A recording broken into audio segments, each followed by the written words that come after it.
A lot of people struggle with these power tenon cutters, and the struggle is getting the tenon centered perfectly or nearly so on the end of the stick. Even though I've done hundreds, maybe thousands of these tenons, I sometimes don't get them perfect either, but I do get pretty close. So I'd like to show you the steps that I take slowly and carefully to getting these tenons centered on the sticks. You can see I have this vise tilted off axis here a little bit so that when I have the stick in the jaws, I can tenon both ends. So I only have to level it once.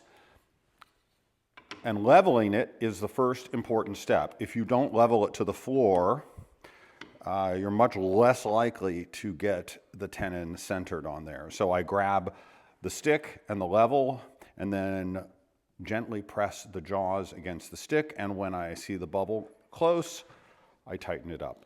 With the stick level, then I can take the tenon cutter and I'm going to just slowly rotate it until the bubble level here is visible.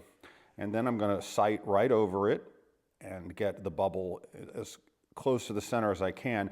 I am then going to push forward firmly, lots of firm pressure, and I'm going to rotate once or twice, double check the bubble level, make sure I'm still level, and then I'm going to move forward. Now, I'm not going to go quickly, but one thing I am doing as I go is I am watching to see if the cutter is drifting like this or drifting like that.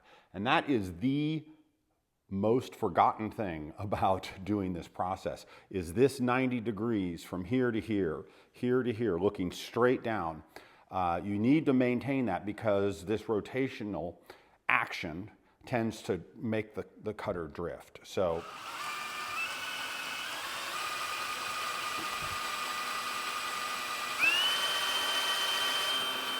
I am making small changes with my gut pressed up against the drill. So here are the results, and I can say that that's pretty good.